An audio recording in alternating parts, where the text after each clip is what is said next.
পৃথিবীতে কত রহস্য, জীবনে কত রোমাঞ্চ। আসছে, সে আসছে। রবিবার রাত 10টায় 91.9 ফ্রেন্ডস FM এ।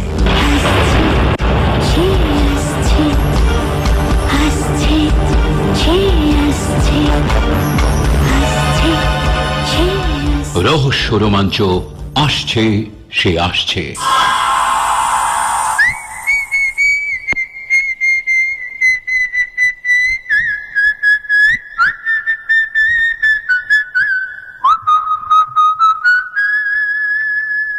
দেখো, কিছু কিছু কিন্তু আমরা সঙ্গে নিয়েই আসি, আর কিছু এই জীবনের চলার পথে একটু একটু করে সংগ্রহ করি। এই ধরো হাত,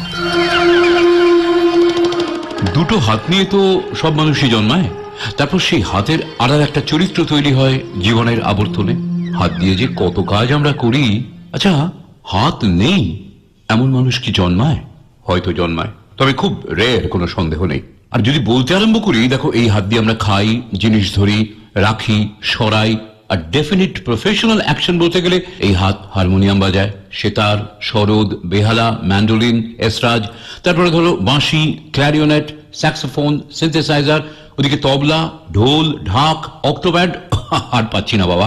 মানে এক কথায় যত রকমের মিউজিক্যাল ইনস্ট্রুমেন্ট, না না না, শুধু মিউজিক্যাল ইনস্ট্রুমেন্টই বা বলি কেন, ধরো sports, cricket, tennis, badminton, squash, golf, discus throw, javelin throw, মানে কোন স্পোর্টসটা বাদ দেবো? এমনকি ফুটবল, যে ফুটবল নাম তার ফুটবল হলেও সেখানে হাতের একটা বিরাট ভূমিকা।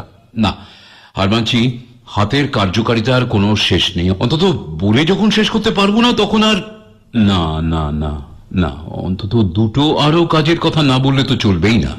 এই হাতই কত অপরাধের কাজ করে বলো, মানুষ খুনও করে, আবার এই হাতই ছবি আঁকে, জীবনের এক অসামান্য দিগন্ত খুলে দেয় ক্যানভাসের বুকে।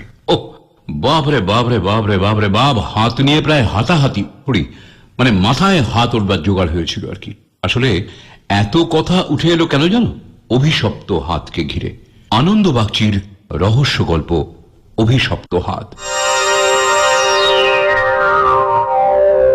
মূলত কবি হিসেবেই আনন্দ বাগচির পরিচয়, খ্যাতি, এইসব।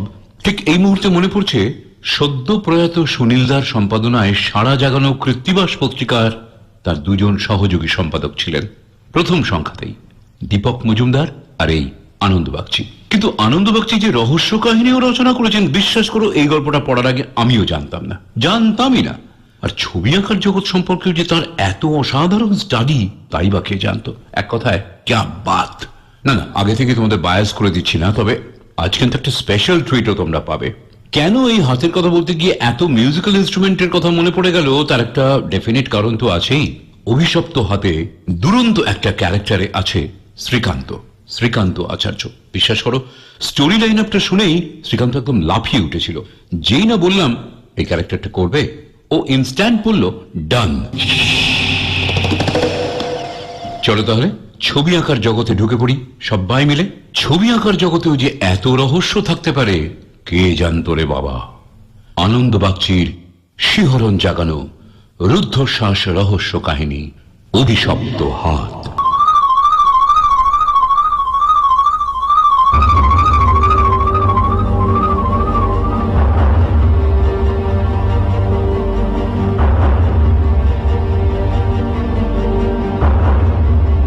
বিজন কার্টুন আঁকতো না আমরা জানতাম, কিন্তু প্রিন্সিপাল সে কথা বোঝেননি।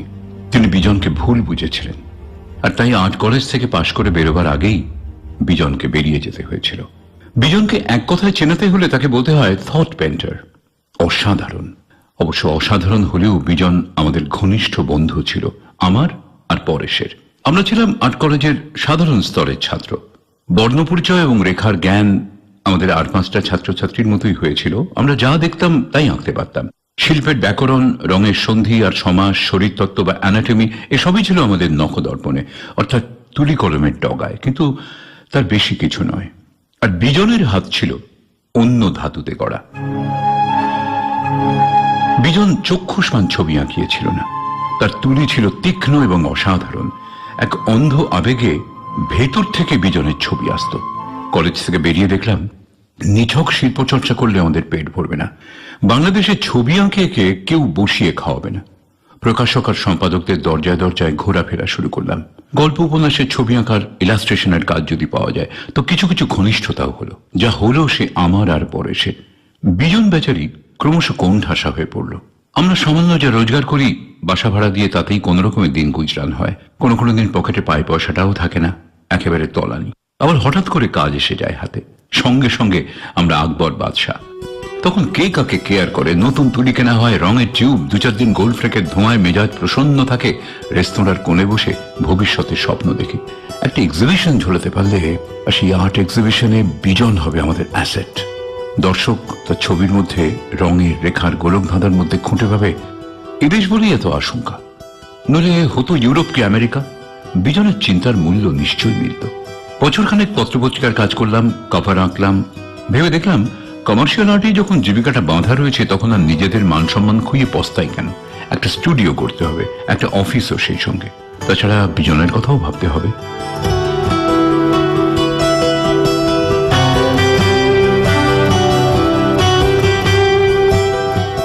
আমি আর পরেশ অনেক ঘোরাঘুরি করে দুটো ইউরোপিয়ান ফার্মে কাজ জোগাড় করে নিলাম। মাইনে ভালোই। সৌভাগ্য দেখা দিল এতদিন পরে। এইবার একটা কিছু করা যাবে, করতেই হবে। অন্তত স্টুডিও, অন্তত একটা অফিস। বিজনের উৎসাহ কিছু কম নয়। কতদিন রং খরচ করার মতো কাগজ কিনতে পারেনি বেচারা। অনেক খুঁজে খুঁজে পার্ক স্ট্রিটে একটা ফ্ল্যাট বের করলো পরেশ। 4 তলায় ঘর, প্রায় 3 দিক খোলা, নিরিবিলিও। ভাড়াটা একটু বেশি তা হোক, এটা আমাদের কেবল পেশা ঘর নয়, নেশার জায়গাও বটে। আর তাই এমনি একটা ফ্ল্যাটের প্রয়োজন আমাদের ছিল, যেখানে বসে কাঁচের বিরাট জানলা দিয়ে সূর্যাস্তের সমারোহ দেখতে পাওয়া যাবে। ভিক্টোরিয়া মেমোরিয়ালের পশ্চিমে যে সূর্য প্রতিদিন অফিস ছুটির পরে অস্ত যায়, যেখান থেকে গোধূলি দেখা যায় আউটরাম ঘাটের। আমাদের এই চিত্র প্রতিষ্ঠানের নাম দিয়েছিলাম ক্লোজ আপ। নামটা অনেকদিন থেকে আমাদের মনের মধ্যে ছিল, এবারে সাইনবোর্ডে আর লেটার হেডে বসলো। আমাদের 3 জনের মধ্যে যে নিগূঢ় অন্তরঙ্গতা, যে বন্ধুত্ব এবং যে আদর্শ আমাদের জীবনকে এত অর্থনৈতিক দুর্যোগের মধ্যেও ঊর্ধ্বমুখী করে রেখেছিল, তাকে সার্থকভাবে বোঝাতে গেলে এই নাম দেওয়া ছাড়া আর কোনো উপায়ও ছিল না। এবং সেই সঙ্গে আমরা পোর্ট্রেট আর অয়েল পেন্টিং এবং ফ্রেস্কোর কাজ করতাম, তার নিশানাও দেওয়া ছিল। বিজ্ঞাপনে ছবি আঁকার কাজই ছিল মুখ্যত প্রধান, সুতরাং ব্যবসায়িক স্বার্থকে ক্লোজ আপে ধরে দেওয়ার দায়িত্ব আমাদের তুলি কলম গ্রহণ করেছিল। যাই হোক, বিনা সমারোহে প্রতিষ্ঠা হলো ক্লোজ আপের।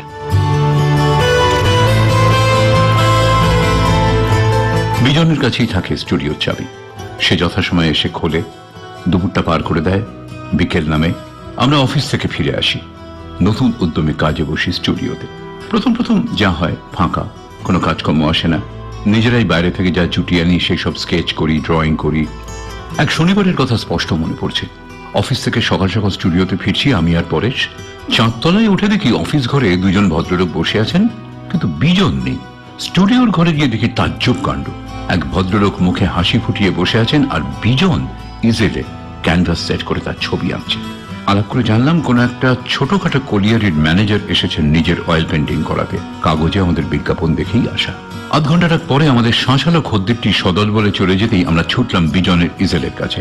বিজন তখন তার রং মাখা পাঞ্জাবি পাজামা পরে ইজি চেয়ারে বসে রেস্ট নিচ্ছিল, মুখটা গম্ভীর। ইজেল একটা মানুষের কুয়াশা মতো ধরা দিয়েছে। আবক্ষ ছবি হবে বোঝা গেলেও সবটা তখন আঁকা ধরা পড়েনি। রং তখনও স্পষ্ট হয়নি। রেখাগুলো কিরকম অর্থহীন, কাঠামোর মতো বিভ্রান্ত। একটা মানুষের দেহের জন্ম হচ্ছে, মানে হতে যাচ্ছে, তারই যন্ত্রণা। ক্যানভাসের উপরে তালগুল পাকিয়ে আছে, মেঘলা করে আছে সমস্ত পটভূমিকা। কোরিয়ারের মালিকের চেহারার কোনো ইঙ্গিত কিন্তু পেলাম না। যদিও নাক, মুখ, কান, চিবুকের স্থূলত্ব, কপালের ঢেউ সমস্ত কিছুই ছড়িয়ে আছে ইতস্তত। প্রথম দিনে এরকমই থাকে, ভ্রূণাক্ষরে এমনটাই হয়। তবে এ যেন খানিকটা বাড়াবাড়ি। বিজনের অন্যমনস্ক ঠোঁটে গোল্ড ফ্লেক। বললাম, খিরে, রেঞ্জের মধ্যে এসে গেল তো তাহলে?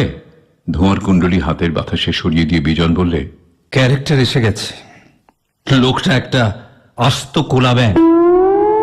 পরেশ আমার মুখের দিকে তাকালো জিজ্ঞাসু চোখে। আরে, টাকা পয়সার কথা কিছু বলেছিস নাকি শেষ পর্যন্ত ব্যাঙের আদুলি ভক্ষণ হবে? 500 টাকা, 300 টাকা দিয়ে গেছে, নে ধর। আরে গুড। বিজন, একটু সাবধানে ছবিটা আঁকিস বাবা, পাগলামো করিস না, খদ্দের প্রভুর সমান। ছবি হচ্ছে ভেতরের জিনিস। খুব সত্যি কথা, কিন্তু এই ভেতরের জিনিস আমাদের বিস্তর ভুগিয়েছিল। প্রথম দিনের সূচনা বহুদিনের জেট টেনেছিল। ভদ্রলোকের অয়েল পেন্টিং আঁকা হয়েছিল যথাসময়ে, কাজে কোনো কুঁড়েমি ছিল না বিজনের। ওর হাত অত্যন্ত দ্রুত, তুলি কলমের ডগা ওর মনের মতোই, একটুও কাঁপে না। ছবি সম্পূর্ণ হতে দেরি লাগেনি। ভালো প্যাকিং এ ডেলিভারিও গেল। আমি পরেশ কিছুই জানি না, কিন্তু সপ্তাহখানেক পরেই ফেরত এলো সঙ্গে কদর্য ভাষায় একখানা চিঠি। তখন সবকিছু আমাদের চোখে পড়ল। না, ভদ্রলোকের দিক থেকে কোনো দোষের কিছু দেখি না। কেউ নিজের অয়েল পেন্টিং বাঁধাতে গিয়ে একটা কোলা ব্যাঙের ছবি নিশ্চয়ই দেওয়ালে যত্ন করে টাঙাবে না। বিজন যে ভদ্রলোকের ছবি না এঁকে জলজ্যান্ত একটা ব্যাঙের ছবি এঁকেছিল তাও কিন্তু নয়, একটা হুবহু মানুষের ছবির মধ্যে একটা ব্যাঙের মূর্তিকে মিশিয়ে দিয়েছিল আশ্চর্য কৌশলে। অনেকক্ষণ তাকিয়ে থাকলে ভদ্রলোকের সমস্ত ক্যারেক্টার অবয়বহীন হয়ে একটা অকৃত্রিম ব্যাঙে পরিণত হয়ে ওঠে, যেটা একমাত্র বিজনের পক্ষেই করা সম্ভব। 500 টাকা আবার ফেরত দিতে হয়েছিল মানে, কিন্তু ছবিটা নষ্ট করা হয়নি, আমাদের স্টুডিওর গুদামেই জমা হয়েছিল। বিজনকে গিয়ে বললাম, এটা কি করলি মতো? কি করলি এটা বিজন? আমার কিছু করার থাকে না রে, কিছু করার থাকে না। আমার এই অভিশপ্ত হাত, এই অভিশপ্ত হাত, অভিশপ্ত।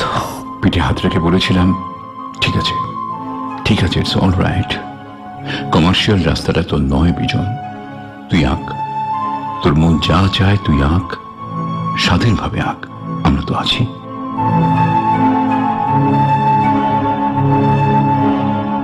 বুঝেছিলাম বিজনের রক্তের মধ্যেই রয়েছে পাগলামির বীজ। ইনস্যানিটি প্রতিভার একটা লক্ষণ। সাধারণ হওয়া আর অসাধারণ হওয়ার মধ্যে যে সীমারেখা, তা অপ্রকৃতিস্থ তার। বিজনের মা রাঁচির মেন্টাল হসপিটালে মারা গেছেন, বিজনও মারা যাবে। এই অন্ধ অন্তর্ভেদী রং আর রেখার স্রোতের মধ্যে মুখ থুবড়ে পড়ে মারা যাবে বিজন। উপায় নেই, নিয়তি কে না বাধ্যতে। আর্ট কলেজের দিনগুলো মনে পড়ল।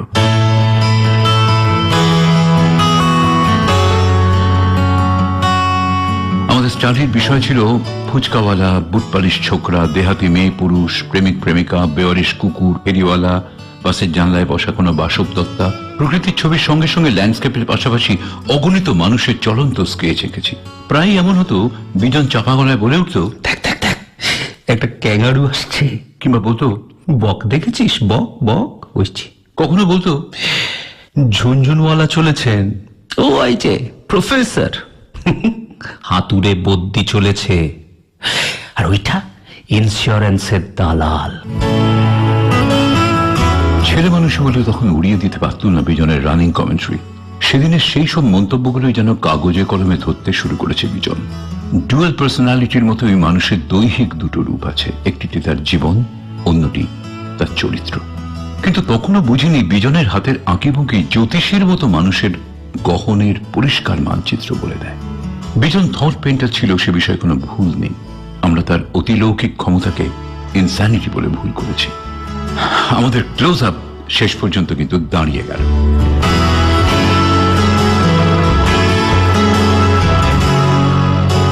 কাজ আসতে লাগলো প্রায় হু হু করে। ফোন বসলো, স্টেনোগ্রাফার এলো, রামসদায় বেয়ারা মোতায়েন হলো। বড় বড় কনসার্ন আমাদের দিয়ে বিজ্ঞাপনের লেআউট ভিজুয়ালাইজেশন করাতে খুবই আগ্রহী। স্কেল, কম্পাস, তুলি, প্যালেট, কলম টেবিলের উপরে ছড়িয়ে রাশি রাশি স্কেচ পেপার আর ড্রয়িং এর মধ্যে ডুবে গিয়ে ঢাকা ল্যাম্পের আলোয় চোখের সামনে দৃষ্টিকে তীক্ষ্ণ করে বসে থেকেছি ঘন্টার পর ঘন্টা, আর হাত চলেছে ক্ষিপ্র গতিতে। ইজেলের সামনে বসে ক্যানভাসে পিন আঁটতে আঁটতে আমাদের খেয়ালই থাকেনি বিজনের কথা। একবারও মনে হয়নি বিজন ক্রমশ আমাদের থেকে দূরে সরে যাচ্ছে, অনেক অনেক দূরে, স্বাভাবিক জীবন থেকে অন্যদিকে, অন্য কোনোখানে। হয়তো আমাদের অজ্ঞান চেতন অবহেলায়, নয়তো নিজের অক্ষমতায় আত্মধিক্কারে বিজন আরো অস্বাভাবিক হয়ে উঠেছিল। ক্লোজ আপে এখন আমাদের কেবল কাজ আর কাজ, পয়সা আর পয়সা। বিজন আজকাল অফিসে নিয়মিত আসে না, দেখা হয় কদাচিৎ। উস্কো খুস্কো চুল, আধময়লা পোশাক, পাঞ্জাবির কোনায় রঙের ছিটে, পকেটে গোটাকতক তুলি, হাতে স্কেচের খাতা, ভালো করে কথাই হয় না। কখন যে খায়, কখন ঘুমোয়, কোথায় বেড়ায়, কোনো খবরই রাখতে পারি না। কিন্তু খবর তো বাতাসেও ভেসে আসে কখনো কখনো। এমন সব পাড়ায় বিজনকে দেখা যায় যা খুব শোভন নয়, সম্মানের নয়। জানি আর্টিস্টের কোনো জাত নেই, কিন্তু তাই বলে ছবি আঁকার নেশায় জীবনকে বিপন্ন করার তো কোনো অর্থ হয় না। নিশীথ নগরী কলকাতা। দুপুর রাত থেকে রাত শুরু হয় এমন জায়গাও আছে, পা টিপে টিপে যেখানে রাত্রি নামে। জীবন বাজি রেখে যেখানে চলে জুয়ার পেশাতি। বিদেশি চিত্রশিল্পীদের জীবন কাহিনী আরব্য উপন্যাসের মতো। তুলির পাশাপাশি তাদের তরোয়াল খেলা করে। মদে আর রক্তে যারা রঙগুলি ছবি এঁকেছে, সেই সব বেদুইন চরিত্রের ছবি আঁকিয়ে দলে কি শেষ পর্যন্ত আমাদের কপর্দক শূন্য নিরীহ বিজন নিজের নাম লেখালো। নোট স্টাডিতে মন দিয়েছে বিজন। তার ছবির খসড়ার বিপুলায়তন অ্যালবামখানা খুলে সেদিন টের পেলাম। নারী মূর্তিগুলো কেউ দাঁড়িয়ে, কেউ বসে, কেউ বা নাচের মুদ্রায়, কিন্তু আশ্চর্য মুখগুলো সব ঝাপসা, কাউকে চেনার উপায় নেই। কালনাগিনীর ফনার ঝাপড় যেন, ধারালো চাবুকের মতো এক একটা রেখার আঁচড়। বিজনের হাত এত ক্ষিপ্র, বিজনের চোখ এত ধারালো, বিজনের বুকে যে এত জ্বালা, সত্যি জানা ছিল না। বিজনের হাতের রেখা বদল হয়েছে মানতেই হবে। নেশায় বুঁদ হয়ে থাকলেও বিজন যন্ত্রণায় জ্বলছে, প্রতি অঙ্গ দিয়ে জ্বলছে, টের পাওয়া যায়। আমি আর পরেশ দেখতে দেখতে খানিকটা শিউরে উঠলাম। বিজন হাতের বাইরে চলে যাচ্ছে, ধ্বংসের দিকে প্রলয়ঙ্কর জলপ্রপাতের মতো ছুটে চলেছে, টের পেলাম। বেদনা বোধ করলাম মনে মনে। ভেবেছিলাম বিজনের গভীর অন্তর্দৃষ্টি ক্রমে চিত্রকলার মধ্যে একটা অভূতপূর্ব দার্শনিকতা এনে দেবে, কিন্তু কোথায় কি? রক্ত মাংসের জগতে, হিংসা হননের মধ্যে, ক্লেদ পঙ্কিল সামাজিক অপভ্রংশের মধ্যে জেগে উঠছে বিজন। আমাদের 3 ইউনিটি যেন ভেঙে গেল এতদিন পরে। কক্ষচ্যুত উল্কার মতো ছিটকে গেল বিজন। ফ্ল্যাটের একটা চাবি তার কাছেও আছে। গভীর রাতে হয়তো সেখানে আসে, যখন আমরা উত্তর কলকাতার বাসায় ফিরে ঘুমের অতলে তলিয়ে যাই।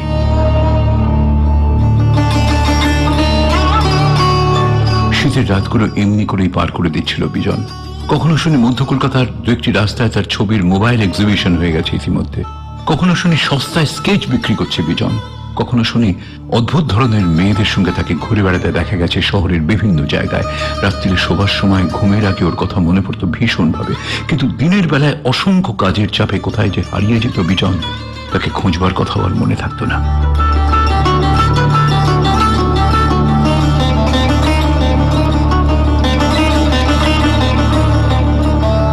অপ্রত্যাশিতভাবে একদিন বিজনকে ধরে ফেললাম, একেবারে কিংবদন্তি শুদ্ধ। আমি বসেছিলাম পর্দা ফেলা একটা রেস্তোরাঁর কেবিনের মধ্যে। এক শাঁসালো ক্লায়েন্ট অ্যাপয়েন্টমেন্ট করেছিলেন। যে টাইম ছিল তার একটু আগেই আমি এসে গিয়ে বসেছিলাম। হঠাৎই পাশের কেবিনের কথা এলো আমার কানে। তোমার ছবিটা ইদানিং বড় ট্রাবল দিচ্ছে আমাকে, জানো? কোন ছবিটা? আরে যেটা এক্সিবিশন থেকে কিনেছিলাম। ও, সেই প্যাচের ছবিটা তো? আহা, আর কখনো কিনেছি বলো তো? কেন, সেই ছবিটা আবার কি করলো? প্যাচেটার জ্বালায় রাতে আমি ঘুমোতে পারি না। বিজনকে স্পষ্ট চিনলাম। তার গলা আর বিষয়বস্তু এক হয়ে গেল। বলল, সরি, এক্সট্রিমলি সরি। ওটা আসলে আমি একটা অভিশপ্ত ছবি নকলে এঁকেছিলাম। একটা ফরাসি ছবি। ভ্যাম্পায়ারের আত্মাকে আমাদের দেশি কালপ্যাচের শরীরে চালান করে দিতে চেয়েছিলাম। পেরেছি মনে হচ্ছে। তোমার সৃষ্টির জন্য তোমার আনন্দ হচ্ছে, কিন্তু আমার অবস্থা। কি কুক্ষণে যে ছবিটাকে পছন্দ করেছিলাম। উফ বাবা, আজ 3 দিন রাত্রে ঘুমোতে পারিনি, জানো? ছবিটাকে শোবার ঘরের দেয়ালে টাঙিয়েছিলাম। পেঁচাটাকে প্রথম থেকে অত্যন্ত জীবন্ত মনে হয়েছিল, কিন্তু রাত্রে যে সেটা কি পরিমাণে জীবন্ত হয়ে উঠতে পারে কল্পনা করিনি কখনো। শোবার আগে রাত্রে জামা কাপড় পরতে পরতে হঠাৎ নজরে এলো ছবিটা। মনে হলো দেয়ালের গায়ে নিশাচর পাখিটা অদ্ভুত উপায় বসে আছে। 2টো চোখ আমার দিকে, এক্ষুনি উড়ে এসে আমার গায়ে বসবে। কেন যে এমন ধারণা হলো জানি না। ভয়ে তাকাতে পারছিলাম না, তেমনি চোখ ফিরিয়ে নেওয়ারও আমার সাধ্যের মধ্যে ছিল না, জানো? কিন্তু পাখিটা তো সত্যি সত্যি উড়ে আসেনি তোমার দিকে। এত ভয় কিসের? ছেলে মানুষই ভয়। একে তুমি ছেলে মানুষই ভয় বলে উড়িয়ে দিতে পারো, আমি পারি না। আমার কাছে এটা এত সত্য যে আমরা যেমন দুজন বসে আছি, এটা যেমন সত্যি, তোমার নাম বিজন তালুকদার, এটা যেমন মিথ্যা নয়, তেমনি তেমনি ইয়ার প্রমাণ করতে হয় না জানো। নার্ভাসনেস থেকে এইসব রোগের জন্ম হয়। তোমার নার্ভ যে এতটা খারাপ কই বুঝতে পারিনি তো আগে। যা খুশি বলো, প্রতিবাদ করবো না, তবে এটুকু আমার সবটুকু কাহিনী আগে শোনো। কি জানি কেন মনে হচ্ছে এ কথা বলবার আর সময় পাবো না আমি। কি ছেলে মানুষই হচ্ছে সুপর্ণা। চলো ঠিক আছে, চলো চলো তো এখান থেকে বেরোই, নইলে ফিল্মটা শুরু হয়ে যাবে। 3:15 শো কিন্তু। সিনেমায় যেতে আজ ভালো লাগছে না বিজন, তুমি টিকিট বিক্রি করে দাও। মনটা না আজকে খুব অস্থির হয়ে আছে জানো। বেশ, কিন্তু তাহলে এখন আমাকে উঠতে হবে। আমার কথা তাহলে তুমি শুনতে চাও না? দাদা কে বললো শুনতে চাই না? চাই, শুধু বলছি এখন নয়। তোমার পাখি তুমি ফিরিয়ে নাও, ফিরিয়ে নাও বিজন। ও রাত্রে আমাকে ঘুমোতে দেয় না। উফ, আচমকা ওর ডাকে রাত্রে আমার ঘুম ভেঙে যায় জানো। কি বিশ্রী আর কি কর্কশ ওর কণ্ঠস্বর, যদি শুনতে। উফ। ওরা উঠে গেল। আমি মেয়েটাকে দেখবার জন্য পর্দা সরিয়ে মুখ বাড়ালাম, কিন্তু মুখটা দেখতে পেলাম না। লম্বা ছিপছিপে কলাপাতা সবুজ শাড়ি, ম্যাচ করা জামা। একটা নিঃশ্বাস ফেলে হাত ঘড়ির দিকে তাকালাম। চায়ের কাপে দীর্ঘ বিস্তৃত চুমুক দিলাম একটা। বিজন কি এই মেয়েটার প্রেমে পড়েছে? ছবির অ্যালবামের আঁকিবুকের মধ্যে কি এই তরুণীটিকেই দেখেছি? তোমার পাখি তুমি ফিরিয়ে নাও বিজন। মেয়েটার করুণ ভাঙা ভাঙা কণ্ঠস্বর ঘুরে ঘুরে কানের মধ্যে বাজছে আমার। মেয়েটা যা পড়ল তা কি সত্যি হওয়া সম্ভব? বিদেশি রহস্য গল্পের মতো কিরকম একটা অবিশ্বাস্য গন্ধ রয়েছে এর মধ্যে। কুয়াশা আর বরফের দেশে যে প্রেত তুল্য অনুভব হলেও হতে পারে, আমাদের বিষুব রেখার দেশে 20th সেঞ্চুরির কলকাতা শহরে সেই পশ্চিমী আরব্য রজনী সম্ভব? কি করে হয়, কি করে হতে পারে?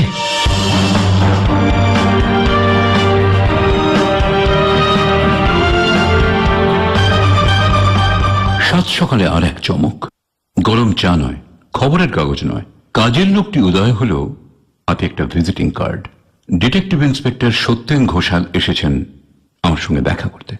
যার সঙ্গে যাই থাক, পুলিশ আর ডাক্তারের সঙ্গে আমার কোনো কালেই দহরম মহরম ছিল না। তাছাড়া এই প্রাতঃস্মরণ নিশ্চয়ই কোনো জরুরি প্রসঙ্গে। প্রায় ছুটতে ছুটতে নিচে এলাম, চোখে মুখে জলস্পর্শ না করে। সাদা ইউনিফর্ম পরা ভদ্রলোক আমার বৈঠকখানা ঘরের দেয়ালের ছবিগুলো ঘুরে ঘুরে দেখছিলেন। আমাদের তিনজনেরই হাতের কাজ 3 দিকের দেওয়ালে টাঙানো। আমার পায়ের শব্দে ঘুরে দাঁড়ালেন। নমস্কার। নমস্কার। সাত সকালে বিরক্ত করতে এলাম, কিছু মনে করবেন না। না না, আপনি শখ করে যে আমাকে বিরক্ত করতে আসেননি তা জানি। তো ব্যাপারটা কি যদি একটু বলেন। আমাকে চিনতে পারছিস না? আমি ওরিয়েন্টাল সেমিনারি সতু, 3rd বেঞ্চে 4th বয়। সতু? ও মাই গড, সতু তুই? আরে চেহারা রেখি পরিবর্তন হয়েছে রে। সে ডিগডিগে চেহারাটা কোথায় লুকিয়ে ফেললি? বাবা, কতকাল তোর সঙ্গে যোগাযোগ নেই। কোথায় আছিস এখন? কেমন আছিস? আয় আয় আয়, ওপরে ওপরে ওপরে আয়।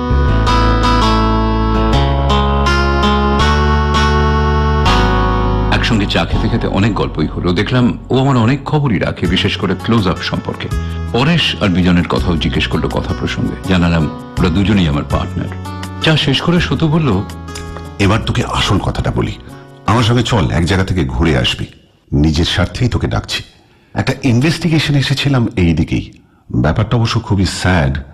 তো তুই গেলে মানে আমার একটু সুবিধে হবে, কারণ তুই একজন আর্টিস্ট। হ্যাঁ, ঠিক বুঝতে পারলাম না। যথা সময়ে এবং যথাস্থানে বুঝতে পারবি। এখন চল। পরেশের ঘুম না ভাঙিয়ে আমি একাই সত্যেন ঘোষালের সঙ্গে বেরিয়ে পড়লাম। ঘটনাস্থল বলতে গেলে আমাদের পাড়ার কাছেই। ছোটখাটো একটা 3 তলা বাড়ি। বাইরে থেকে খুব চাপা মনে হয়, তবু খবরটা চাপা ছিল না। 2-4 জন কৌতূহলী রবাহুতের ভিড় ওই সকালেই দাঁড়িয়ে গিয়েছিল পথের ওপর। দরজায় কনস্টেবল মোতায়েন থাকায় ভেতরে কেউ মাথা গড়াতে পারেনি। তবু ভেতরে একটি ছোটখাটো জনতা। প্রেস ফটোগ্রাফার, রিপোর্টার থেকে শুরু করে ডাক্তার, পুলিশের ক্যামেরাম্যান, বাড়ির লোকজন অনেকেই ছিল। ঘরের সামনের ভিড় ফাঁক হয়ে গেল আমাদের দেখে। দরজার পাশে সাদা পোশাকে পুলিশের একজন লোক ছিলেন। সতু তাকে চাপা গলায় জিজ্ঞেস করলো, এনিথিং মোর? ঘাড় নাড়ল লোকটা। আমি আর সতু ঘরের মধ্যে ঢুকলাম এবং সঙ্গে সঙ্গে শিউরে উঠলাম। ঘরখানা ছোটই, তার অর্ধেকটা জুড়ে একটা পালঙ্ক, সামনে দেয়াল ছুঁয়ে ড্রেসিং টেবিল, পালঙ্কে ঠেসান দিয়ে একটি মেয়ে বসে আছে মাটির ওপর, মুখে চোখে আতঙ্কের চিহ্ন, চোখ দুটো বড় বড় হয়ে যেন বেরিয়ে এসেছে ঠেলে, মুখখানা একেবারে শঙ্খের মতো সাদা, ঘাটটা একটু কাত, একটা পা সামনের দিকে ছড়ানো, পরনের রাতের পোশাক গুটিয়ে হাঁটু পর্যন্ত উঠে গেছে, অন্য পা মুড়ে বসা। চেহারার ধরন দেখে বুঝলাম মেয়েটি মারা গেছে। সতু আমাকে ডাকলো ডেড বডির কাছে। এগিয়ে গেলাম। বড় সুন্দর চেহারা, ছিপছিপে লম্বা ফিগার, চুলের রাশ মুখের চারপাশে ছড়ানো, পায়ের কাছে একটা বাঁধানো পটের মতো কি পড়ে আছে। দেখেই আমি চমকে উঠলাম, সমস্ত শরীরে বিদ্যুৎ চমক খেলে গেল আমার। শুধু আমার মুখের দিকে তাকিয়েছিল। কি হলো? এই প্যাঁচার ছবিটা তুমি চেনো নাকি? ভদ্রমহিলা কি মারা গেছেন? অনেকক্ষণ। ছবিটা কার আঁকা জানো? হ্যাঁ, কেন নিচে কোনো নাম সই নেই? না, অথচ ছবিটা একটু স্ট্রেঞ্জ এবং এই মৃত্যুর সঙ্গে হয়তো জড়িত। কি করে বুঝলে? হার্ট ফেল করে মেয়েটি মারা গেছে। চোখে মুখে উত্তেজনা ও ভয়ের চিহ্ন তো মুছে যায়নি, দেখতেই পাচ্ছ। পাশে কাঁচ ফাটা অবস্থায় ছবিখানা এইভাবেই পড়েছিল।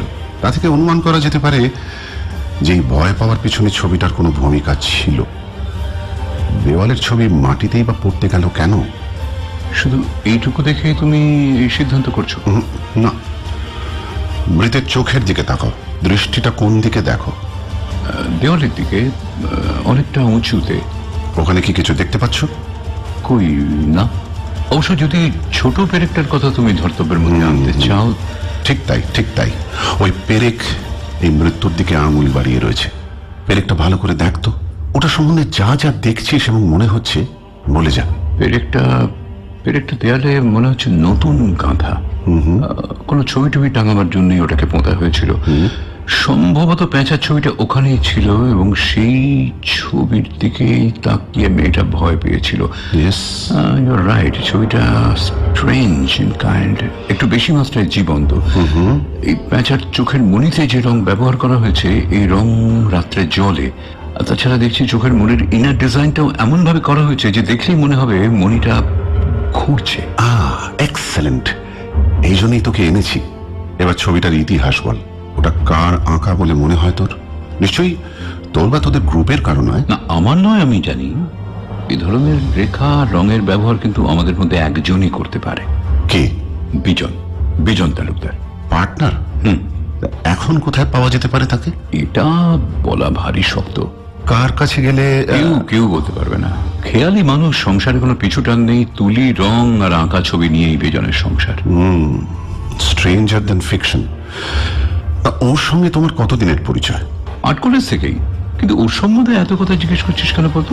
বিজন কিন্তু অত্যন্ত ভালো মানুষ, তুই আলাপ হলেই বুঝতে পারবি। এবং মানে বিজনের প্রতিভার তো কিছু মনে করিস না, বিজন বাবুকে আমি সন্দেহ করছি না। কিন্তু এই মৃত্যুটা হৃদযন্ত্র ঘটিত হলেও আমি এর মধ্যে একটু অস্বাভাবিকত্বের গন্ধ পাচ্ছি। আর তাই আমি বিজন বাবুর খোঁজ করছি, যদি কোনো আলোর সন্ধান পাওয়া যায়। আচ্ছা, এই ছবিটায় বিজন বাবুর নাম সই করতে ভুলে গেছেন কেন বলতে পারিস? বিজন তার কোনো ছবিতেই নাম সই করে না। ওর মতে আর্টিস্টের নাম তার রং আর রেখাই বলে দেবে। ও হ্যাঁ, দাঁড়া, একটা জায়গায় গেলে বোধহয় এখন বিজনকে পেতে পারিস। আচ্ছা চল, আমিও সঙ্গে যেতে পারি। এক্ষুনি, এই মুহূর্তে চল। আমরা সোজা রওনা হলাম পার্ক স্ট্রিটে, ক্লোজ আপের উদ্দেশ্যে।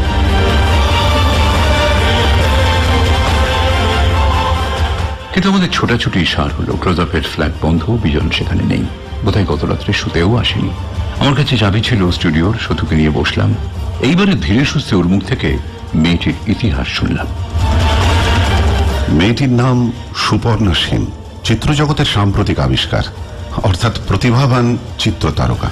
ওর কোনো ছবি এখনো মুক্তি পায়নি। একসঙ্গে 3টি ছবিতে কাজ করছিল সুপর্ণা। কোনোটি অর্ধেক, কোনোটি 12 আনা, কোনোটি 6 আনা মাত্র তোলা হয়েছে। সুতরাং জনাতিনেক প্রডিউসারকেই সুপর্ণা একেবারে ডুবিয়ে দিয়ে গেল।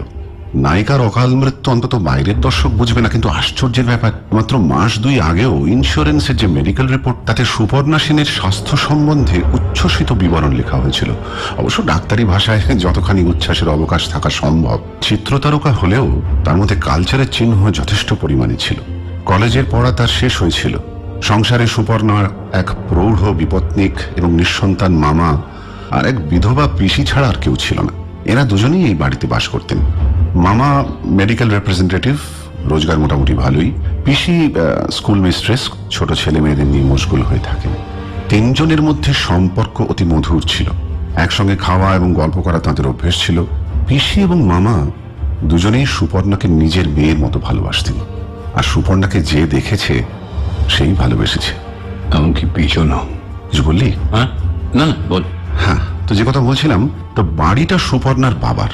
ব্যাংকে কিছু গচ্ছিত অলংকার এবং অর্থ রয়েছে, যাকে বলে পরমুখাপেক্ষী, সে কিন্তু তা ছিল না। অভিনয়, গান বাজনা, আবৃত্তি এসবই তার ছোটবেলা থেকেই প্রচন্ড উৎসাহ ছিল। অনেক পুরস্কারও পেয়েছে স্কুল জীবন থেকেই। এছাড়া আরেকটি গুণ ছিল তার, লুকিয়ে লুকিয়ে ছবি আঁকত। আচ্ছা, সাহিত্যের প্রতি যেমন অনুরাগ ছিল, তেমনি চিত্রকলা সম্বন্ধেও। এ বাড়িতে অনেক গুণী এবং অপগুণীর সমাগম হতো মাঝে মাঝে। অনেক সময় অনেক অসুবিধার মধ্যেও পড়তে হয়েছে তাকে এই গুণমুগ্ধতার জন্য। শেষের দিকে একটি যুবকও খুব যাতায়াত করত। সুপর্ণার মামার অভিমত অনুযায়ী একটু অদ্ভুত গোছের, ছবি আঁকে, তবে কনভেনশনাল ছবি আঁকিয়ে নয়। অনেকদিন মুখোমুখি দেখা হয়েছে তার, কিন্তু ছেলেটির নাম জিজ্ঞেস করা হয়ে ওঠেনি। এ বিজন হতে পারে। এক মিনিট দাঁড়া, শুধু আর এক রাউন্ড চা বলি। বুঝলাম, যা বললি বিজনের এই সাম্প্রতিক পরিবর্তন খুবই যাকে বলে সিগনিফিকেন্ট। তুই কেসটা কোন দিক থেকে দেখছিস বলতো একটু? বিজনকে বা এর সঙ্গে তুই কতটা জড়িত বলে মনে করছিস? এটা সুইসাইড নয়, মার্ডারটাও বলা চলছে না, অথচ নার্ভাস ব্রেকডাউনের ফলে ন্যাচারাল কোর্সের হার্ট ফেল, তাও কিন্তু নয়।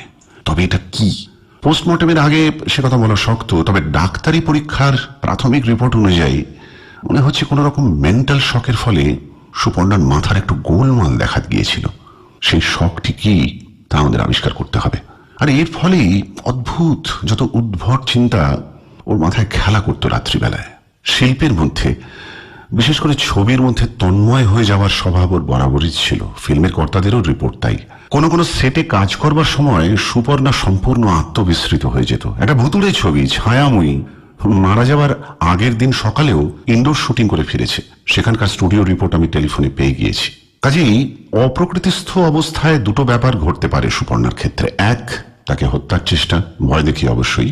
দুই, কোন super natural stroke to death. কিন্তু অলৌকিকে তো পুলিশ অবিশ্বাসী হতে বাধ্য। ফর্মুলায় যাকে আনা যায় না, তাতে উই হ্যাভ নো ফেথ। তবু সেই সূত্রেই বিজনকে আমরা মনে করতে বাধ্য। কারণ তোর কথা অনুসারে এবং এতক্ষণ স্কেচ ডায়েরি, অ্যালবাম দেখে যা মনে হলো, বিজন সত্যি থট পেইন্টার। No doubt. শুধু মনের ছবি আঁকে তাই নয়, মনের চিন্তাকেও বিজন ডেভেলপ করতে জানে। ইচ্ছে করলেই অনেকের মনের ভয়, ভীতি, ইচ্ছে অনিচ্ছেকে রঙিন করে দিতে পারে, উদ্দীপ্ত করে তুলতে পারে। বাট সুবর্ণাকে হত্যা করে বিজনের লাভটা কি, আমি তো বুঝতে পারছি না। না না না না না, বিজনে যে করেছে কথা আমরা ভাবছি না। যে সুপার ন্যাচারাল স্ট্রোকের কথা বললাম, সেই প্রসঙ্গে বিজনের ছবির কথা এলো। একটা সোর্স তো চাই, তা অলৌকিক হলেও। তাহলে যে মার্ডারের কথা হলো, সে বিষয়ে তোর কাকে সন্দেহ? কাউকে না। কেউ যদি ভয় দেখিয়ে থাকে, কে দেখিয়েছে আমরা জানি না। তবে সুপর্ণার মৃত্যুতে কার কার লাভ হতে পারে, অ্যাপারেন্টলি বিজনের কোনো লাভ নেই। অবশ্য এখনো জানি না কোনো ম্যারেজ রেজিস্ট্রেশন তার সঙ্গে সুপর্ণার হয়েছিল কিনা। নেক্সট, পিসিমা আর মামা। ইন্স্যুরেন্সের টাকা, বাড়ি, পৈতৃক ব্যাংক ব্যালেন্স, এগুলি অবশ্য তাদের দুজনের ওপরেই আইনত বর্তায়, কিন্তু তারা নিঃসন্তান। আর এই বয়সে তাদের কাছে এই অর্থ ঐশ্বর্যের কোনো মূল্য নেই, লোভেরও কারণ নেই। কারণ প্রথমত তারা মেয়ের মতো ভালোবাসতেন সুপর্ণাকে, দ্বিতীয়ত তারা দীর্ঘকাল নিজেরা রোজগার করেছেন। অভাব, অনটন বা দেনা কোনো কিছুই তাদের নেই। অন্য কোনো রকমের স্বার্থ সিদ্ধ হয় এমন লোক কারা হতে পারে তাই ভাবছি। অন্য কোন রকমের স্বার্থ মানে? মানে প্রতিহিংসা, চরিতার্থ হওয়া বা ওই ধরনের কোনো কিছু আর কি। যে ফিল্মগুলো সুপর্ণা করছিল, সেখানে এই নবাগত চিত্র তারকা খসে গেলে কোথায় কি। কিরে তুই এখন এখানে? বিজন এক মুহূর্তে থমকে দাঁড়িয়ে বিজন ভেতরে ঢুকে এলো। কোনো কথা বললো না। স্টুডিওর মধ্যে ঢুকে কে যেন খুঁজতে লাগলো। আমি আর সত্যেন তার পেছন পেছন স্টুডিওর ঘরের মধ্যে এসে দাঁড়ালাম। আঁকা ছবিগুলো ছড়িয়ে ছিটিয়ে তখনও বিজন কি যেন খুঁজে চলেছে। কি খুঁজছিস বিজন? কি হয়েছে তোর? একটা ছবি খুঁজছি, কোথায় রেখেছি খুঁজে পাচ্ছি না। প্যাঁচার ছবি নয় তো? উদ্যত ছুরির ফলার মতো আচমকা বিজন অন্য মূর্তিতে ঘুরে দাঁড়ালো। মানে মিস্টার তালুকদার, আমি আপনার সঙ্গে পরিচিত হওয়ার জন্য এখানে ছুটে এসেছি। আমি আপনার বন্ধুর বাল্য বন্ধু সত্যেন ঘোষাল। আসল পরিচয়টা গোপন রাখার কোনো প্রয়োজন নেই। পুলিশের লোক কোনোদিন কারো বন্ধু হয় না। বাল্য বন্ধু? থাক থাক, আর লজ্জা দেবেন না, আত্মপ্রশংসা শুনতে অস্বস্তি লাগে। আমি ছবির সম্বন্ধে একটু একটু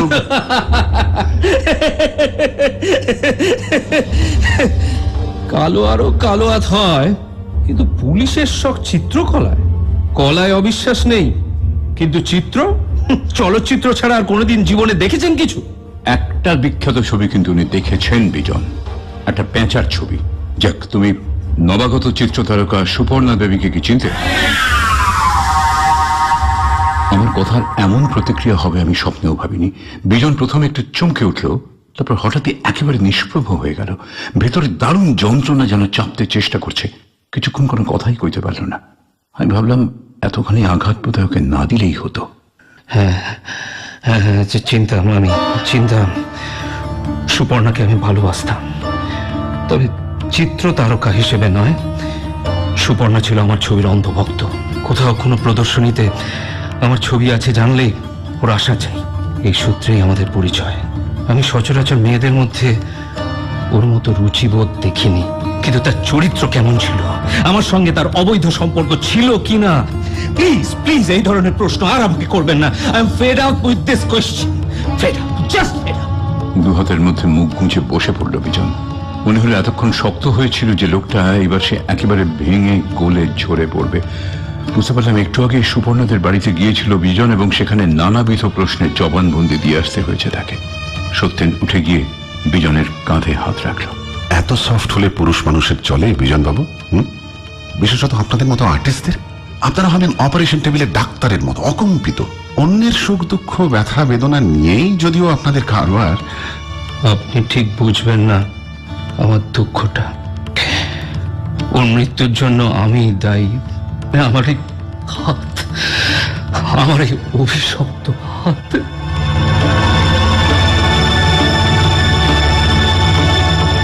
আপনি কি বলছেন ঠিক বুঝতে পারছি না। আপনি কেন দায়ী হতে যাবেন? মৃত্যুর রিপোর্টটা শুনেছেন নিশ্চয়ই।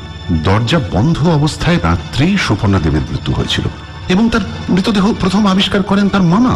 একটি টেলিফোন এসেছিল রাত 11:30টায় ফিল্ম স্টুডিও থেকে। রাত 3টের সময় একটি নতুন সেটে কাজ আরম্ভ হবে, 2:30টার মধ্যে গাড়ি আসার কথা। সুপর্ণাকে ডেকে দিতে গিয়েই তো দুর্ঘটনা আবিষ্কৃত হলো। কিন্তু শুধু কোনো চিৎকার চেঁচামেচি কি বাড়ির কেউই শুনতে পায়নি? কেউ না। সুপর্ণা এন্টায়ার গ্রাউন্ড ফ্লোরটা নিয়ে থাকতো, আর মামার পিসি থাকতেন উপরে। না না, কেউ না, কেউ না, কেউ না। এই এই হাত, আমার এই অভিশপ্ত হাত। বিজন, বিজন প্লিজ। না, তুই জানিস না আমার রং, আমার রেখা আজকাল কিরকম ভয়াবহ হয়ে উঠছে। সেদিন স্টুডিওতে বসে একটা বাঘের ছবি আঁকছি, জাস্ট কমপ্লিট করে লাস্ট স্ট্রোকটা দিলাম, আর আমি পরিষ্কার বাঘের গন্ধ পেলাম। এমন আরো অনেকগুলো ঘটনা আমি সব তোদের বুঝিয়ে বলতে পারবো না। বললে জানি তোরা বিশ্বাস করবি না। আমি নিজে কি চাই বিশ্বাস করতে পেরেছি, কিন্তু এই সুপর্ণার কিনা পেঁচার ছবিটার ইতিহাস সকলকে একেবারে হার মানিয়ে দিয়েছে। আমি বলছি এই ছবিটাই সুপর্ণার মৃত্যুর জন্য দায়ী। সুপর্ণা বারবার এই ছবির কথাই বলেছিল মৃত্যুর আগের সন্ধ্যায়। আচ্ছা, হাতের রেখায় মানুষের ত্রিকালের যদি ছবি পড়ে, জ্যোতিষশাস্ত্রে এই গণনা যদি সত্যি হয়, তাহলে হাতের রেখায় আঁকা ছবি বা ভবিষ্যতের কথা কিছু বলতে পারবে না কেন?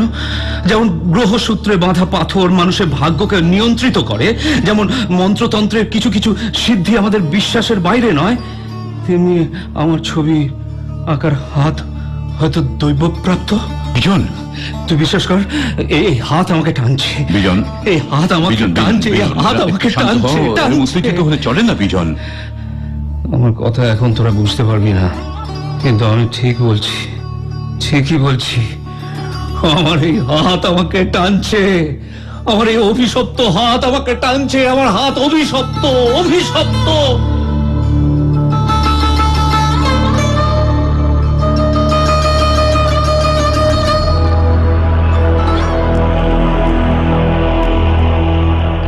পেঁচার ছবিটার দিকে তাকিয়ে বসেছিলাম রাত্রিরে আমার শোবার ঘরে। ছবিটা চেয়ে এনেছিলাম সত্যেনের কাছ থেকে। ছবিটা সত্যি রহস্যময়। ফাটা কাঁচের আবরণের মধ্যে থেকেও কি অস্বাভাবিক জীবন্ত চোখে পাখিটা আমার দিকে তাকিয়ে আছে। ডিম লাইটটা জ্বালিয়ে জোড়াসন হয়ে বসে আছি খাটের ওপরে। ধীরে ধীরে রাত নিঝুম হয়ে এলো। ঘরের মধ্যে কেবল নিঃশব্দ অস্থিরতা, একটা অস্বস্তি ছড়িয়ে পড়ছে আমার চারপাশে। অশরীরী নিঃশ্বাসের মতো যেন প্ল্যানচেটে আত্মার প্রতীক্ষায় এতক্ষণ বসেছিলাম। জোর করে আলো নিভিয়ে ঘুমাবার চেষ্টা করলাম, কিন্তু ঘুমোতে পারছি না। রাত কত জানি না, সিলিং এর দিকে অন্ধকারে চোখের দৃষ্টি নিবদ্ধ রেখে ঘুমের জন্য কৃচ্ছ সাধনা করছি, কিন্তু বোধহয় আজ রাত্রিরে ঘুম আর আমার কাছে ঘেঁষবে না। হঠাৎ মনে হলো ঘরের মধ্যে কর্কশ গলায় পেঁচা ডেকে উঠলো। ধর্মর করে উঠে বসলাম বিছানার উপর। কান থেকে তখন মেরাই ওই নিশাচর পাখির ডাক। তারপরে বুঝলাম না, ওটা টেলিফোন বাজছে। এত রাত্রিরে। আমি সত্যেন বলছি। হ্যাঁ সত্যেন, কি ব্যাপার? Saddest and the most shocking news, Bijon মারা গেছে। কি মারা গেছে? বিজন? ইয়েস, কয়েক ঘন্টা আগে বিজনের হার্ট ফেলিয়ার। তবু শরীরের অবস্থা খুবই অস্বাভাবিক মনে হচ্ছে। আচ্ছা, টেলিফোনে সব কথা নয়, আমি গাড়ি নিয়ে তোর ওখানে যাচ্ছি, গেট রেডি।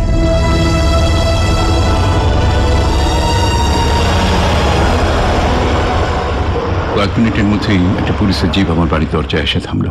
পরেশ কলকাতার বাইরে গিয়েছিল, তাই তাকে আর খবরটা দিতে পারলাম না। জিপ ছুটল চৌরঙ্গির দিকে। একেবারে অবিশ্বাস্য, এই কালো যার সঙ্গে এত কথা বলেছি, রাত না পৌঁছে তার মৃত্যুর সংবাদ। Very shocking. সুইসাইড মনে হলো কি শুধু? কেন বলতো? কাল বিজন বারবার বলছিল না, এই হাত আমাকে টানছে, অভিশপ্ত হাত। কথাটা এখনো কানে লেগে রয়েছে আমার। বারবার যেন ওর গলা শুনতে পাচ্ছি। বলা শক্ত। মার্ডার কি সুইসাইড কি সাডেন ডেথ, আই মিন মিয়ার অ্যাক্সিডেন্ট, এসব বলা শক্ত। চল নিজের চোখেই দেখবি।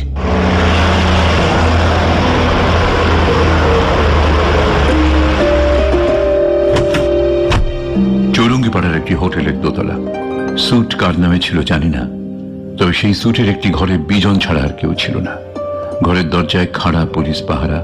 ফটোগ্রাফাররা বিদায় হয়েছেন। স্যুটের দেয়ালে প্রকাণ্ড বেলজিয়াম গ্লাস, একপাশে নিচু চাইনিজ ডিজাইনের পালঙ্ক, নিভাজ বেড কভার বাঁধা, মাঝখানে ইজেল, ছোট্ট একটা ডানলপিলো দেওয়া টুল। বাঁদিকে বেশ উঁচু একটা লাইট স্ট্যান্ড। ফোকাস এসে পড়েছে ইজেলের ওপর। হেঁট হয়ে টুলের উপরে বসে আছে একটি লোক। পেছন থেকে তাকে জীবন্ত বলেই ভ্রম হয়, কিন্তু একটু লক্ষ্য করলেই বোঝা যায় একটা নিষ্পন্দ নিঃসার দেহ। স্পর্শ করলে হিমশীতল, আড়ষ্ট, কঠিন, বিজন। ডান হাতে 3 আঙুল একটা তুলি, রং লাগানো। ইজেলের তলায় রঙের ট্রে। ইজেলের ক্যানভাসে কতগুলো দ্রুতগতি রেখা ছড়ানো। প্রথমে দেখে এলোমেলো মেঘের আভাস বলে মনে হয়, পরে বোঝা যায় একটা মেয়ের নগ্ন মূর্তি নাচের ভঙ্গিমায়। তার মধ্যে ফনা তোলা একটা সাপের ছবিও আত্মপ্রকাশ করে। আঁকতে আঁকতেই মারা গেছেন বিজন তালুকদার। বাট তার মডেলটা কোথায়? সত্যেনের জিজ্ঞাসায় আমি যেন চমক ফিরে পেলাম। চারপাশে তাকিয়ে দেখলাম, আবারও দেখলাম বিজনকে। না, মডেল এই ঘরে কেউ ছিল না। শুধু কোনো ফটো কিংবা স্কেচ থেকে বিজন আঁকছিল। কি করে বুঝলে? ইজারের দিকে যেরকম অ্যাঙ্গেল করে বিজন বসে আছে, আর একটাই মাত্র আলোর ফোকাস যেভাবে ইজারের উপরেই পড়েছে, তাতে মডেলের উপস্থিতি তো সম্ভব নয়। তাছাড়া মাথা হেঁট করে রয়েছে, অথচ হাতের তুলিটা উঁচুনো। এতে কি প্রমাণ হয়, তুলিতে রং নেবার পর তার কোলের ওপরে রাখা ফটোটার দিকে তাকিয়েছিল বিজন।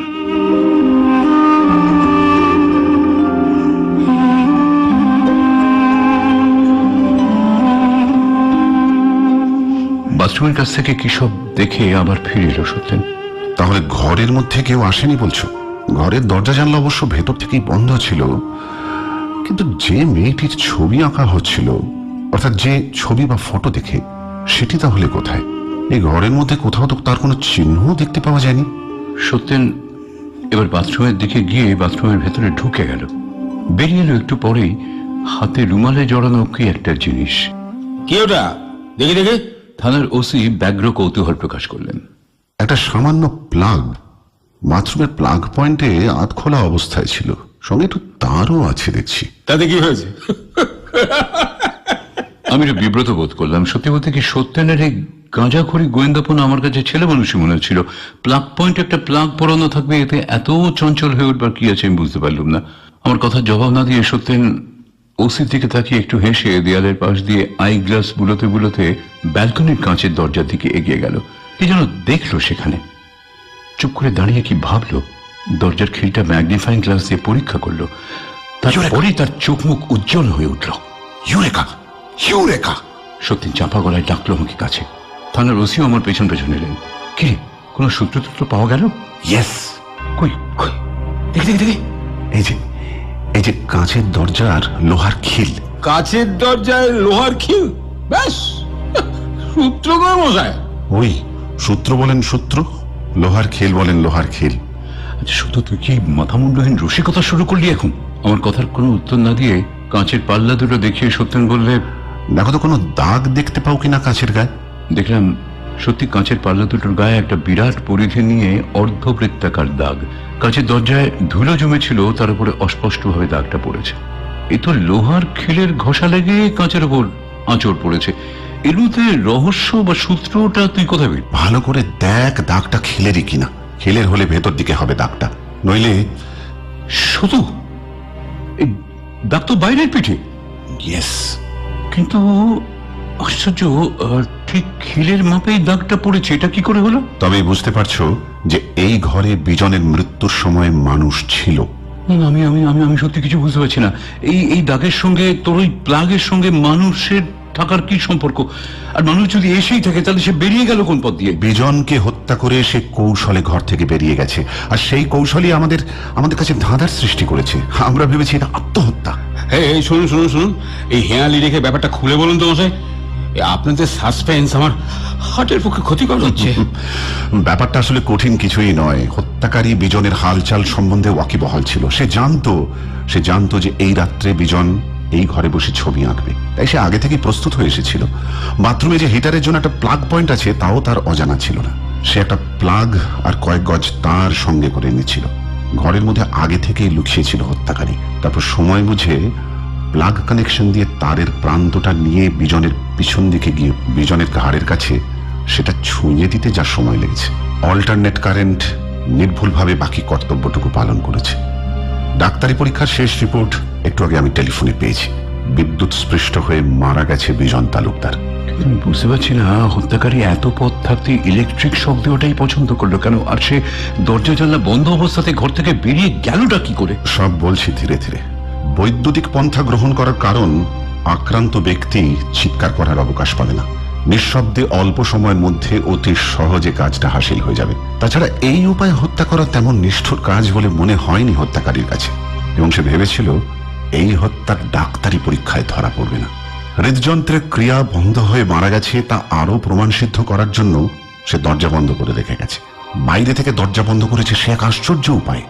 একটা শক্তিশালী চুম্বককে সে কাজে লাগিয়েছে কাঁচের ওপির থেকে লোহার খিলটাকে যথাস্থানে স্থাপন করার কাজে। কাঁচের গায়ে চুম্বকটিকে টানা হয়েছিল খিলের আগার সমান্তরাল ভাবে, আর তারই দাগ পড়েছে কাঁচের পাল্লায়। আমরা দুজনেই সত্যনের কথা শুনে স্তম্ভিত হয়ে গেলাম। ওর সূক্ষ্ম দৃষ্টির প্রশংসা না করে পারলাম না। যেমন আশ্চর্য এই হত্যা করার পদ্ধতি, ততটাই আশ্চর্য এর রহস্যভেদ। কিন্তু শুধু বিজনের কোনো শত্রু ছিল বলে তো আমি জানি না, তাকে হত্যা করে কার কি লাভ হতে পারে? এমন কিছু মূল্যবান জিনিস ছিল না যা কেড়ে দেওয়ার জন্য কারো পক্ষে এই জঘন্য কাজ করা সম্ভব। এই ঘর থেকে স্পষ্টত একটি জিনিসই খোয়া গেছে, এবং সেটি বিজনের হত্যার পরেই। ওই অসম্পূর্ণ ছবির মডেল, সেই ফটোগ্রাফটি। এই হত্যাকাণ্ডটা যে প্রতিহিংসা চরিতার্থ করা ছাড়া আর কিছু নয়, এই হত্যার কেন্দ্রে যে একটি নারী রয়েছে এ কথা বলাই বাহুল্য। আঁকা ছবির অসম্পূর্ণ হরফ থেকে স্পষ্ট অনুমান করা যায় না, তবু একটি মেয়ের কথা এই প্রসঙ্গে আমি মনে না এনে পারছি না। সুপর্ণা সেন? ইয়েস, যে মারা গেছে, সম্ভবত নিহত হয়েছে। সুপর্ণা সেনের ছবি ক্যানভাসে আঁকা হয়েছে বলছো? এই ফিগার সুপর্ণা সেনের বলে তো আমার মনে হচ্ছে না। আমি বলিনি এই ছবি সুপর্ণা সেনের, আমি বলেছি তার কথা স্বভাবতই মনে পড়ে। আমার আরেকটু তদন্তের কাজ বাকি আছে, বুঝলে। আমি চলি, আজ বিকেলে তোমার সঙ্গে দেখা করব।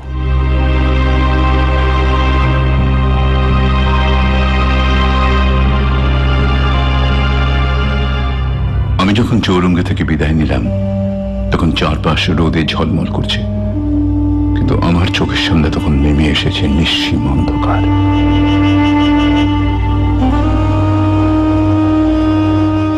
বাড়ি ফিরলাম ভারাক্রান্ত হৃদয়।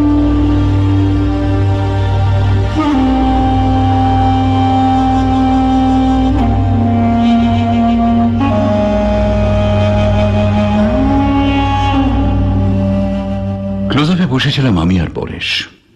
বিকেলবেলা সত্যেনের আবির্ভাব, সঙ্গে থানার ওসি। যথাযোগ্য সমাদরে বসালাম ওদের। তারপর পরেশের সঙ্গে পরিচয় করিয়ে দিয়ে বললাম, কুলকিনারা কিছু হলো? সেই জন্যই এসেছি। হত্যাকারী ধরা পড়েছে। ও রিয়েলি? তার মানে এরা সত্যি সত্যি মার্ডার? শুধু তোর অনুমানে শেষ পর্যন্ত সত্যি হলো তো? তাকে কি অ্যারেস্ট করা হয়েছে? তাকে অ্যারেস্ট করতেই এসেছি। পকেট থেকে হাত কড়া বের করে থানার ওসি এগিয়ে এলেন আমাদের দিকে।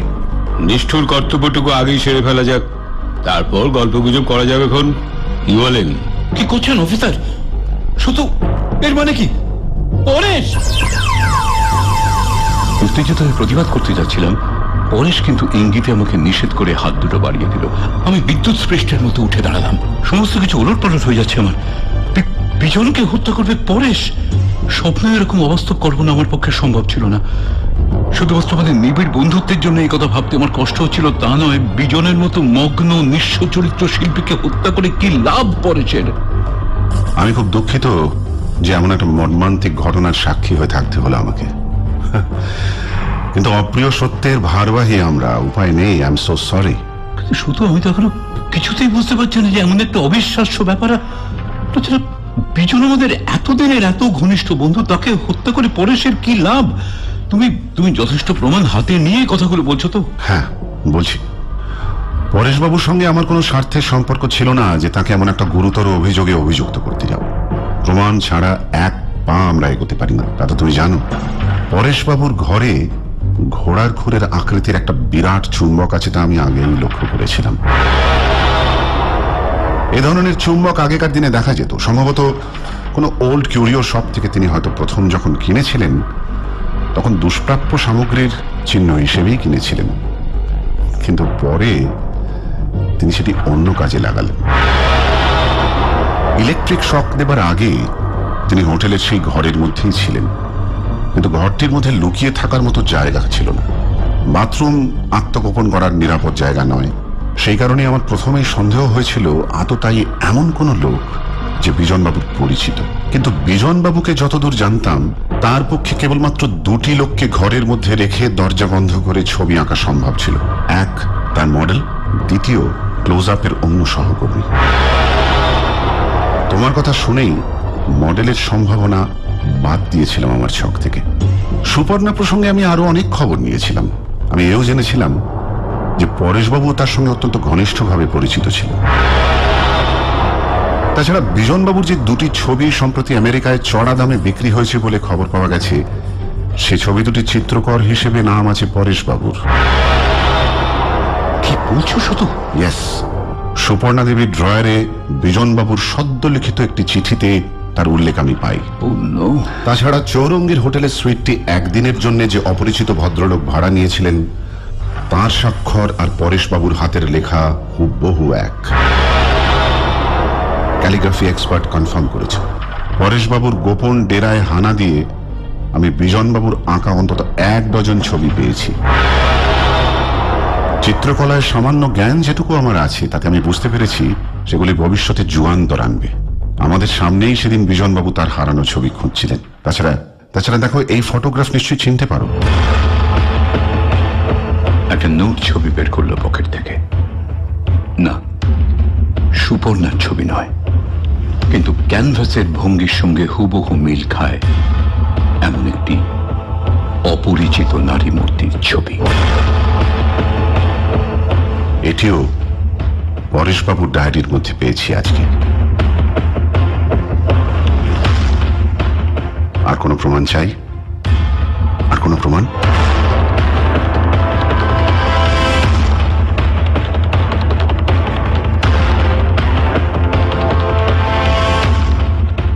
উফ, ভাবতে পেরেছিল কেউ, বলো? কেউ ভাবতে পেরেছিল তোমরা এমন গল্প পড়েও আনন্দ, শুনিয়েও আনন্দ, আর শুনেই কতটা আনন্দ সে তো বলবে তোমরা। খুব খারাপ লাগছে ভাবতে আনন্দ বাগচিও এই কিছুদিন হলো, কয়েক মাস মারা গেছেন, তাই তাকে এই আনন্দের শরীক করতে পারলাম না, এটাই দুঃখ। আজ বুঝতেই পারছো, এই অভিশপ্ত হাত তোমাদের সামনে তুলে আনার জন্য বিজন হয়েছিল দেবদূত ঘোষ, সুপর্ণা তুহিনা দত্ত, ওসি গৌতম বন্দ্যোপাধ্যায় আর সত্যেন শ্রীকান্ত আচার্য। ওহো, আরে আমি তো ছিলামই। আশ্চর্য, আমার চরিত্র, এটাই আজ প্রশ্ন। আচ্ছা বলো তো, আমি যে চরিত্রটায় অভিনয় করলাম তার নাম কি? এফেক্ট সাউন্ডস আর মিউজিক ইন দ্য ব্যাকগ্রাউন্ড সেই রাজা সেনগুপ্ত।